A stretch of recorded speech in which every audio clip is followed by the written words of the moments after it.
살아가면서 여러 가지 상황 속에서 민감하게 반응해야 할 필요가 있는 일도 많이 있습니다. 하지만 어떤 때에는 너무 민감하게 반응해서 문제가 생기기도 합니다. 동시에 너무 둔감해서 불감증에 걸리는 것도 문제가 됩니다. 북한의 위협은 어제 오늘의 일도 아니고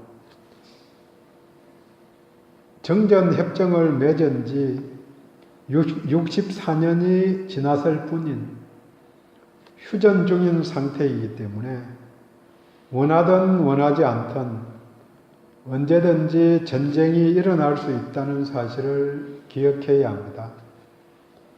이 점에서 외국인들은 우리들의 모습, 전쟁이 날 수 있다고 말하는데 태연하게 지내는 모습을 잘 이해하지 못하는 편입니다.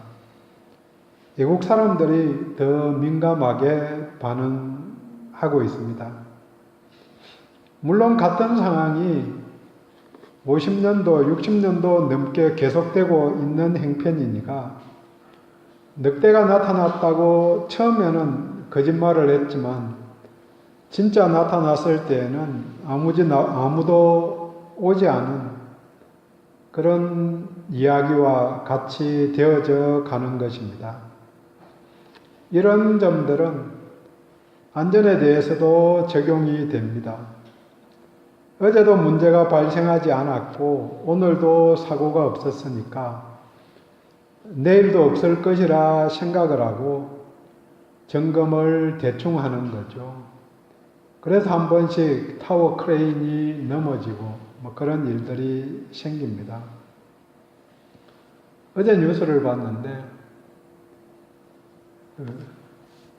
밤중에 교통사고가 나서 고속도로에 그래서 그 안전 팻말을 세워놓는다고 가다가 치여서 죽은 거죠. 그래서 그때 그 이야기를 하면서 의복을 검정 옷을 입으면은 50km로 달릴 때에 몇 미터 전에 발견할 수 있다. 40m인가? 정확하게 기억은 못하겠고. 그 다음에 하얀 옷을 입으면은 조금 더 늘어나서, 늘어나는데, 형광 옷, 그러니까 작업하는, 밤중에 작업하는, 일하는 사람들이 입는 그런 형광 옷을 입으면은 160m 이전에서 발견을 한다고. 그래서 유럽 나라, 몇몇 나라에서는 의무적으로 차 안에 그걸 비치하게 했다고. 그래서 우리나라에도 그런 걸 반드시 입고 내려야 된다. 이런 걸 알려줘야 된다고. 그렇게 이야기하는 것을 들었습니다.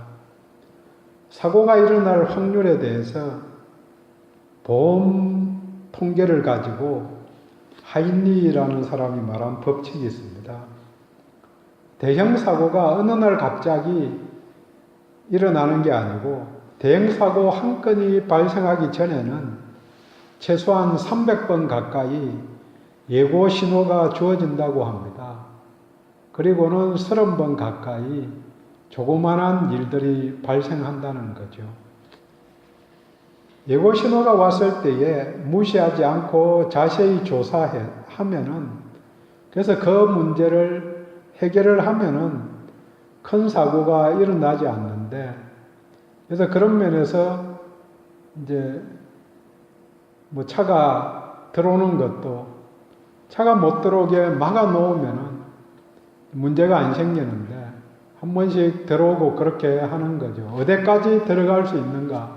이런 것들, 부분들도 그냥 당연히 눈에 잘 보이니까 안 들어오겠지 이렇게 생각하면은 안 된다는 거죠.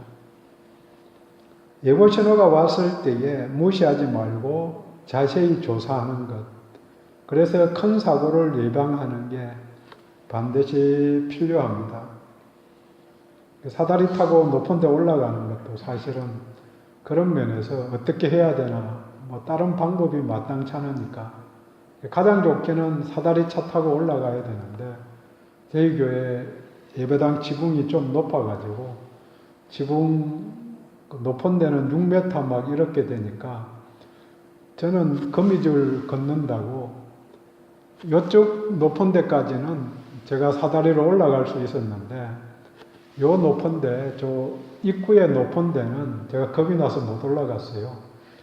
그래서 못 올라갔는데 어제 그 교회 방수 칠을 하면서 코쿤 사장님이 와서 올라가서 거미줄도 걷고 그렇게 했습니다. 그러니까 담력이 있는 사람들은 올라가는데 물론 올라가도 이게 안전하게 한 번 더 그 다음 올라가서 어떻게 해야 되는가.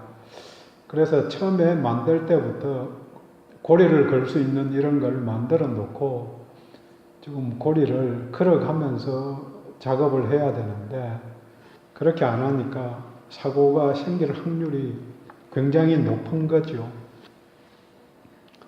살아가면서 세세건건 너무 예민해도 불면증이 오고 신경쇠약에 걸려서 문제가 생길 수 있지만 방만하게 생각해서 불감증에 걸리면 더 큰 문제가 발생하게 됩니다. 성경에서 말하는 종말에 대한 대비도 민감함과 불감증 사이에서 선택을 해야 하는 문제입니다. 마가복음 13장은 전체가 종말에 대한 가르침입니다. 2절에 성전이 철저히 파괴될 것이라는 예고를 하셨는데 3절에 감람산에서 베드로, 야고보, 안드레, 요한 네 제자가 모였을 때 묻습니다. 감람산에 성전을 마주 대하고 앉으셨을 때에 예수님이 하신 말씀이기 때문에 13장 말씀을 감람산 강화 이렇게 설교 이렇게도 제목을 붙입니다. 4절에 제자들이 묻습니다. 우리에게 이르소서 어느 때에 이런 일이 있겠사오며 이 모든 일이 이루어지려 할 때에 무슨 징조가 있사오리이까? 제자들이 물은 질문의 요지는 어느 때냐? 2010년이냐? 70년이냐? 이런 것들을 정확하게 알려주시면 좋지요. 그 다음에 무슨 징조가 있을 것이냐? 그냥 느닷없이 닥치냐? 그러지 않고 징조가 있느냐? 이걸 물었습니다. 그런데 제자들이 물은 질문은 세상의 멸망에 대한, 종말에 대한 게 아니고 성전 파괴에 대한 징조를 물어본 것입니다. 예수님이 성전이 파괴될 것이다. 그렇게 이야기한 것이고 그 성전 파괴는 AD 70년에 로마군이 쳐들어와서 예루살렘 성전을 철저히 파괴하고 그 다음 예루살렘이 파괴되고 100만 명 이상이 죽는 사건이 생긴 것입니다. 그래서 이에 예수님이 다가올 재앙과 큰 환난 그리고 인자의 오심과 깨어있으라는 경고로 13장 전체를 마무리합니다. 그래서 13장 전체의 말씀은 1차적으로는 예루살렘 성전이 파괴되는 것, 예루살렘이 파괴되는 것을 대상으로 한 말씀입니다. 하지만 전체로 보면은 궁극적으로는 세상의 종말에 발생할 대환란을 말한다고 그렇게 2차적으로 봅니다. 물론 오늘 본문에 해당되는 인자의 오심에 대해서는 재림과 종말로 이해하는 것이 합당하다고 봅니다. 함께 본문이 말하는 내용을 나누어 보도록 하겠습니다. 첫 번째는 인자가 다시 오신다고 이야기합니다. 그때라고 24절, 6절, 7절에 세 번씩 말하면서 강조합니다. 근데 그때를 24절에서 그 환란 후라고 말합니다. 그러니까 어떤 큰 환란이 있고 그 일이 일어난 다음에 그때가 된다고 그렇게 해석할 수 있습니다. 이 환란에 대한 내용은 읽지는 않았지만 14절부터 23절까지의 내용입니다. 19절에 보면은 표현이 전무후무한 환란이라고 그렇게 표현할 수 있는 일입니다. 이 환란이 일어난 다음에 인자가 오신다고 말합니다. 26절 인자가 구름을 타고 큰 권능과 영광으로 오는 것을 사람들이 보리라. 계시록 1장 7절도 같은 말씀입니다. 볼지어다 그가 구름을 타고 오시리라. 그런데 말씀 속에 구름을 타고 오신다는 말은 구름 위에 오신다 이렇게 번역해도 되지만 가운데 함께 중에 이런 의미로 번역해도 됩니다. 그래서 구름을 타고 온다는 그런 의미, 우리가 그림을 그려보면 손오공이 구름 타고 다니듯이 그런 의미보다 구름 중에 하나님의 임재의 영광과 같이 함께 오신다는 의미입니다. 구약 성경들을 살펴보면 하나님의 임재가 구름 가운데 이렇게 표현됩니다. 출애굽기에서 시내산에 모세를 부르는 장면에서 하늘에 빽빽한 구름 가운데서 하나님이 임재하셨다 이렇게 표현합니다. 성막을 짓자 구름이 회막을 덮었다고 그렇게 표현합니다. 그렇게 그와 같이 구름이 회막을 덮고 구름이 시내산을 온통 감싸듯이 하늘을 구름이 감싸고 그 가운데 영광 중에 구름 속에 깜깜한 어둠 속에 영광으로 빛으로 오시면 얼마나 밝게 보이겠어요. 그냥 환한 대낮에 예수님이 구름 타고 오신다고 그래도 잘 보이지도 않을 수도 있는데 이게 깜깜한 것 같은 그 상황 속에 불과 같이 임하시는 그런 표현입니다. 하나님의 영광스러운 임재하심과 같이 예수님의 다시 오심도 영광스러운 임재라는 그런 표현을 구름 가운데, 구름 중에, 구름과 함께라는 의미로 표현한 것입니다. 물론 큰 권능과 영광으로 오신다는 설명을 26절에 그대로 다시 하였습니다. 예언과 묵시의 차이점이 우주적인 변화가 있느냐, 그 다음에 시대의 역전이 있느냐, 이런 역전이 있으면은, 우주적인 변화가 있으면은 묵시, 그 다음 그게 없으면 예언들은 사회가 변혁되는 것, 그런 정도라고 그렇게 차이를 구별해서 이야기합니다. 이 종말적인 묵시가 마태복음 24장, 누가복음 21장, 그리고 본문이 속한 마가복음 13장이 묵시에 속합니다. 물론 계시록도 거기에 속합니다. 예수님이 다시 오십니다. 예수님이 영광 중에 오시기 전에 세상의 영광이 다 사라져야 합니다. 그래서 그 표현이 24절, 25절에 해가 어두워지고 달도 빛을 잃고 별들이 떨어지고 하늘에 있는 권능이 흔들린다고 표현합니다. 세상을 지배하는 악의 세력, 공중 권세를 잡은 자가 내려앉게 됩니다. 세상의 빛과 영광은 사라집니다. 예수님의 영광의 빛이 워낙 강렬하기 때문에 다른 모든 것이 빛을 잃게 됩니다. 동장이 잘났다고 그렇게 나타나서 뭘 하려고 하고 있는데 대통령이 나타나면은 그 모든 영광들이 사라지는 거죠. 세상 사는 모든 영광들, 지금 보면 대단한 것 같다.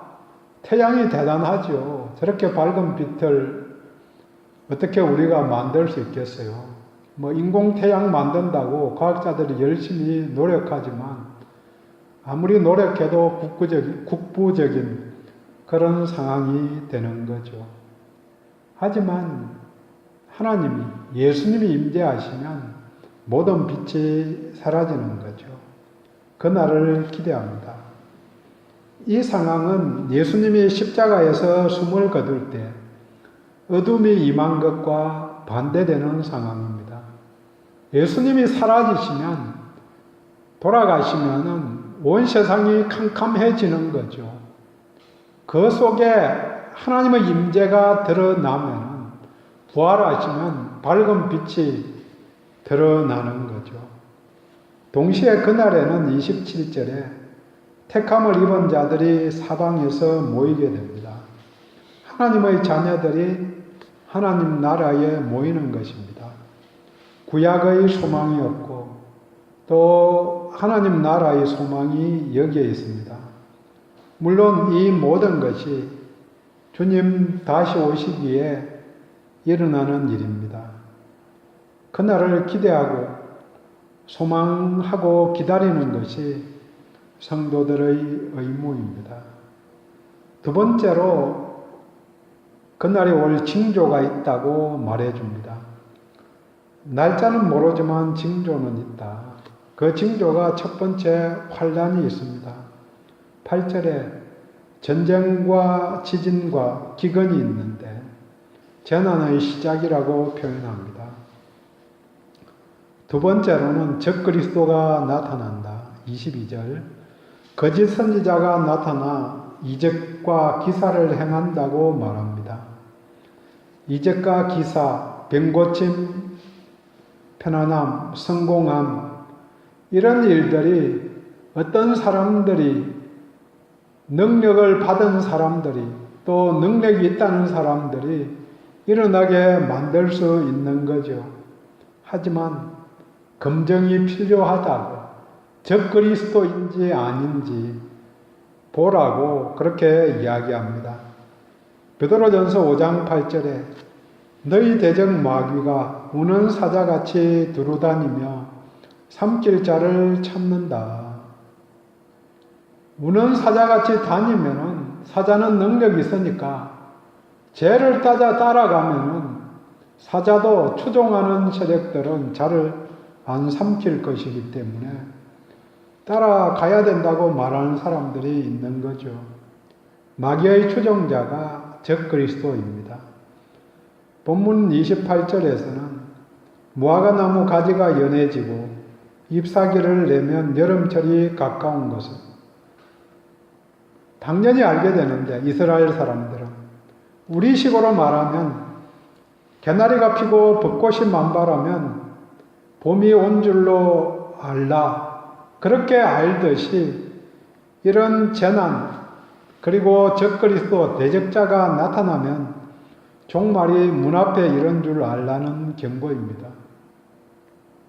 어떤 단체에서는 무화과나무의 비유를 알라 이 이야기를 가지고 무화과나무는 이스라엘이다. 그래서 이스라엘이 독립하고 그때부터 징조가 시작되었고 하나님 나라 오심이 시작된 거다. 뭐 그렇게 해석해서 이스라엘이 돌아오고 뭐 그렇게 연결돼서 이야기하는 그런 단체들이 있습니다. 세대주의자들이 주로 그렇게 이야기하고 뭐 다른 거기에 추종해서 많은 단체들이 그래서 백투더 예루살렘 그 이야기도 이야기하고 그런 부분들이 있는데 본문이 해석하는 것과 이스라엘이라는 것과는 맞지 않는다. 이게 일반적인 학자들의 알려주는 내용입니다. 저도 비유는 이 부분은 명료하게 비유로 그냥 그렇게 봄날이 오면 봄꽃이 피면 봄날이 되고 가을에 단풍이 들면은 가을인 줄 알게 되는 것. 물론 요새는 뭐 여름에도 시드는 건지 단풍이 드는 건지 뭐 그런 나무들이 있기도 하지만 그렇게 명료하게 봐야 한다는 거죠. 재난과 적그리스도. 때를 분별하는 지혜가 필요합니다. 풀감정보다는 민감증이 더 유리할 수 있습니다. 안전에는 혹시가 없기 때문입니다. 한때 잘 알려진 불조심표가 꺼진 불도 다시 보자. 저 어릴 때 굉장히 많이 들었던 이야기입니다. 그렇지만 32절에 그날과 그때는 아무도 모른다고 선언하십니다. 그날은 아무도 모른다. 알려주지 않았다. 하지만 그날이 온다. 대환란의 그날, 우주적 종말의 그날, 그리고 예수님이 오시는 그날이 옵니다. 그런데 지난 2000년 동안 수많은 사람들이 예수님의 재림을 말했습니다. 물론 오신다고 말하는 것만 아니고 그들 중에 또 많은 사람들이 오시는 날짜를 예언했습니다.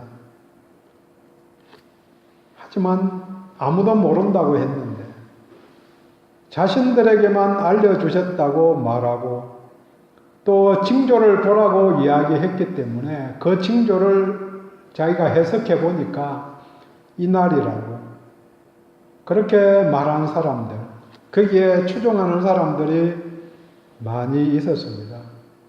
근데 재미있는 것은 그 예언이 실패로 끝나도 계속 추종하는 거죠. 내가 잘못 계산했다든지 아니면 또 다른 이야기로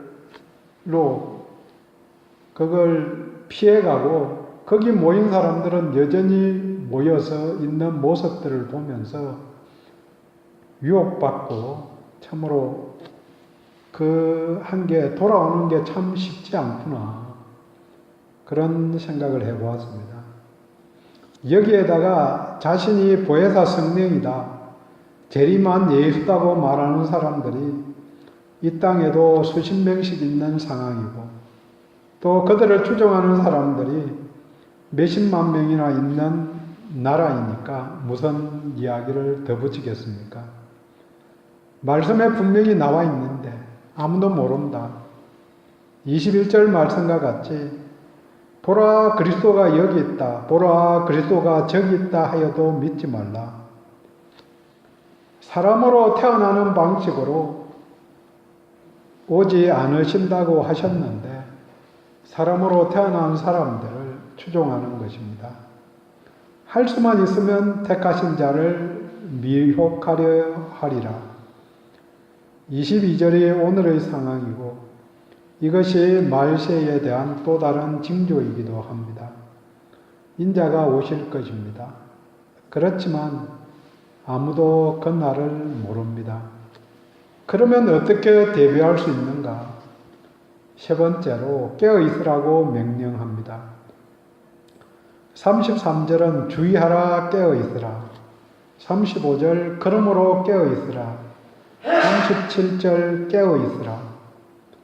세 번씩 반복해서 강조하고 있습니다. 그런데 33절에 깨어있으라는 단어는 자지 않고 있으라. 그렇게 수동적인 말이지만 35절과 37절에 나오는 단어는 정신을 차리고 경계하라 하는 능동적인 단어를 사용합니다. 자지 않는 것, 깨어있는 것이 필요하지만 그것은 정신을 차려서 경계를 서기 위한 것입니다. 잠 안 자고 놀라고 밤새 핫도치라고 깨어있으라고 이야기한 것은 아니지요. 적군이 쳐들어오지는 않는지 동료들이 잘 지키고 있는지 챙기는 것이 의무입니다. 동시에 주님이 언제 오실지 모르니까 주님이 기뻐하시게 준비를 해 놓는 것입니다. 허리띠를 졸라매고 가족들을 섬기고 사회를 책임져 가는 것입니다. 물론 이 내용 문자대로 잠을 자지 말아야 한다고 생각하시는 분은 아무도 없을 것입니다. 그렇게 잠자지 않고 밤새 기도하는 그런 분들도 보기도 합니다. 어떤 분은 밤에 집에서 누워서 자본 적이 없다고 매일 밤 철야 기도를 했다고. 하지만 그것 자체가 좋은 일이죠. 하면 좋겠는데 제가 못하니까 안 하고 있을 따름이지. 일상에서 신앙에 도전하는 많은 요인들을 제거하는 요청입니다. 종말이 이미 시작된 것입니다.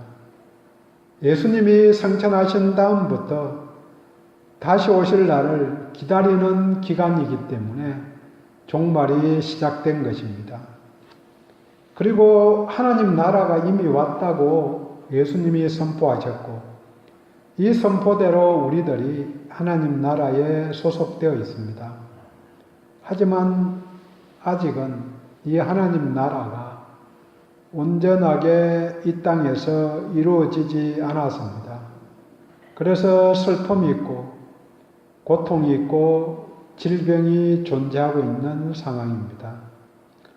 이미와 아직의 중간기에 종말의 의미를 항상 기억하며 정신을 차리고 경계하며 살아가야 합니다.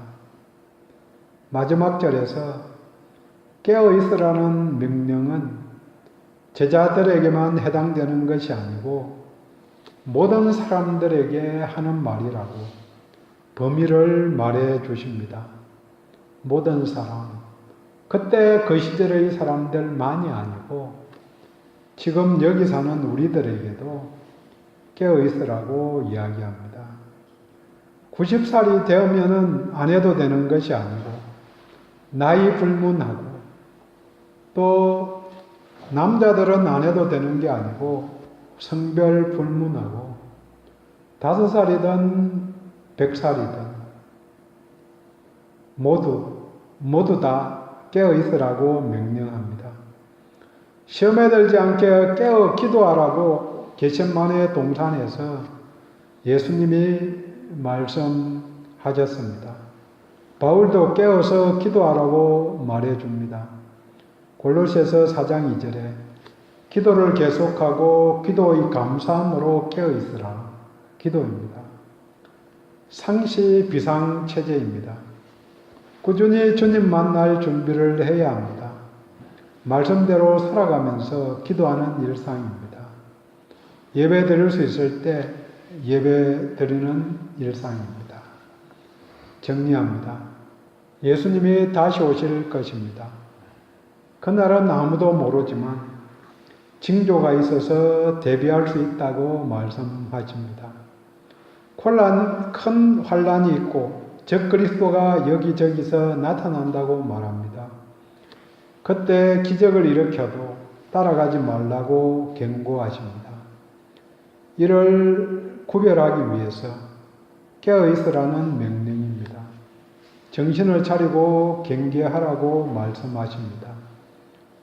이미 종말의 시간표가 시작되었습니다.